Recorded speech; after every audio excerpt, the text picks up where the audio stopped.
அஸ்ஸலாமு அலைக்கும். இந்த தர்கா வந்து மேலசேவலில் இருக்குது. மேலசேவலில் எங்கே இருக்குன்னா, சின்ன பாசிப்பட்டினம் நெய்னா முகமது வலியுல்லா அவங்களுடைய தர்காவுக்கு பக்கத்திலே தான் இந்த தர்கா இருக்குது.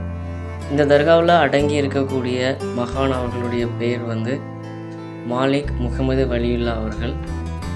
இவங்களுடைய எந்த விவரங்களும் இங்கே வந்து நான் யார்கிட்டையும் கேட்டும் எனக்கு கிடைக்கல. அதனால் இந்த தர்காவை மட்டுமே எடுக்கக்கூடிய சூழ்நிலை எனக்கு இருந்துச்சு. அதனால் பாபா அவர்களை பார்த்து அஸ்ஸலாமு அலைக்கும் அப்படின்னு சொல்லிவிட்டு அங்கேருந்து சில நியத்துகளை வச்சுட்டு அங்கேருந்து நான் கிளம்பிட்டேன். பாபா அவர்களுடைய தர்கா வந்து உள்புறமாக பூட்டி இருந்தது. அதனால் வீடியோவை வந்து உள்ளே கொண்டு போய் எடுக்க வேண்டிய சூழ்நிலை. இதுதான் பாபா அவர்கள் அடக்கம் பெற்றிருக்கிற கபர், அதாவது அவருடைய அடக்கஸ்தலம். அஸ்ஸலாமு அலைக்கும் பாபா.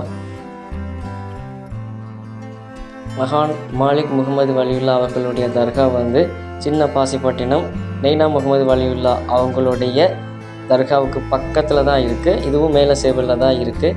சரிவர இந்த தர்காவுடைய விவரங்கள் தெரியாததனால் இந்த தர்கா இங்கே இருக்குது அப்படிங்கிற விவரத்தை மட்டும் நான் சொல்கிறேன். மேலும் நீங்கள் மேலசேவலுக்கு வந்தீங்க, யாராவது மேலசேவலுக்கு ஜியாரத்துக்கு வந்தீங்க அப்படின்னா கண்டிப்பாக இந்த தர்காவையும் ஜியாரத்து பண்ணிட்டு போங்க.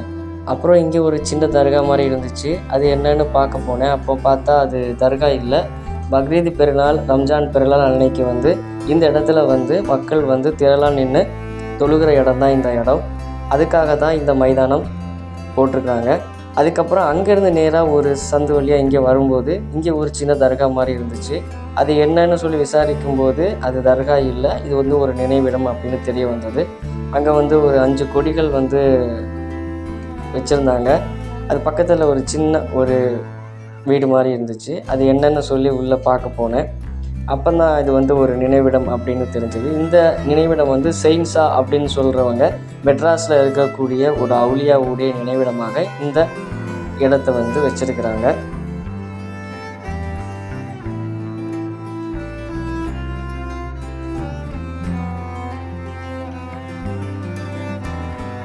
இந்த இடம் வந்து மெட்ராஸில் இருக்கக்கூடிய செயின்ஸா அப்படிங்கிற அவுலியாவுடைய நினைவிடமாக இந்த இடத்த வந்து எடுத்து இங்கே ஒரு சின்ன தர்கா மாதிரி கட்டியிருக்கிறாங்க.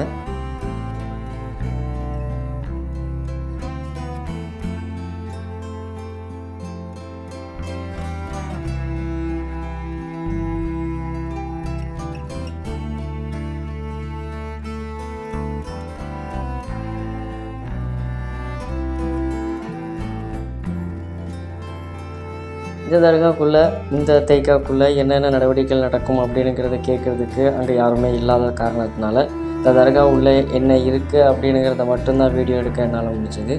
இங்கே சில சமயம் மஜ்லிஸ் ஓதலாம், பாபாவை நினைவிற்கொள்ளக்கூடிய காரியங்கள் இங்கே நடக்கலாம். இது எல்லாமே வந்து யூகம்தான், ஏன்னா இதுவும் எனக்கு தெரியாது. இன்ஷா அல்லாஹ் இதுவும் ஒரு தைக்கா, இவருடைய நினைவால் சயின்ஸா அவர்களுடைய நினைவால் இங்கே வந்து எழுப்பப்பட்டிருக்கு அப்படிங்கிற இன்ஃபர்மேஷனோட இதை நான் முடிக்கிறேன். அஸ்ஸலாமு அலைக்கும் வரஹ்மத்துல்லாஹி வபரகாத்துஹு.